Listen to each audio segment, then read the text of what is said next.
अब नॉर्मली क्या होता है, बच्चा इतना ध्यान नहीं देता, पर देखो ऑक्सीडेशन स्टेट का ना स्ट्रक्चर पे बहुत डिपेंडेंस है। आप स्ट्रक्चर किस तरीके का बना रहे हो, आपने कहां पे किसको कनेक्ट किया है, तो वो चीजें काफी इंपॉर्टेंट हो जाती हैं। तो यहाँ मेरे पास में आता है CrO5।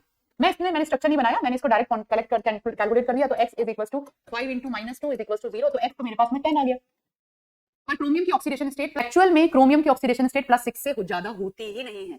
अब क्रोमियम आपके पास में 6 पीरियड का एलिमेंट है, 6 ग्रुप का एलिमेंट है, तो उसकी oxidation state, maximum oxidation state +6 होगी। मैग्नीज की मैक्सिमम ऑक्सीडेशन स्टेट +7 होगी, उससे ज्यादा नहीं होगी। +10 आते ही आपको आइडिया लग जाना चाहिए, यानी मैंने कुछ गड़बड़ करी है। +10 वाला है ही नहीं हमारे पास में कोई एलिमेंट। मैक्सिमम ऑक्सीडेशन स्टेट जो आ रही है वो आपके पास में 7 की आ रही है। तो क्रोमियम आपका बटरफ्लाई स्ट्रक्चर बनाता है, और बटरफ्लाई स्ट्रक्चर इसका इस तरीके से होता है। तितली बन गई बटरफ्लाई,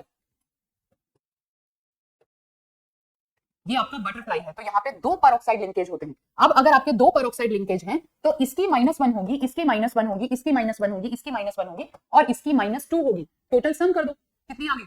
-6 आ गया आपके पास में। -6 तो -6 उधर जाके +6 हो जाएगी, तो ये आपके पास में आ गया +6। या फिर आप इसे इस तरीके से लिख दो, क्रोमियम की आपने x मानी, 4 एटम आपके माइनस वाले हैं, तो 4 इंटू -1, 4 इंटू -1, और एक एटम आपका -2 वाला है, दैट इज इक्वल टू 0। तो यहाँ पे आपके पास में x की वैल्यू आ जाएगी, x will be equal to +6, इस तरीके से।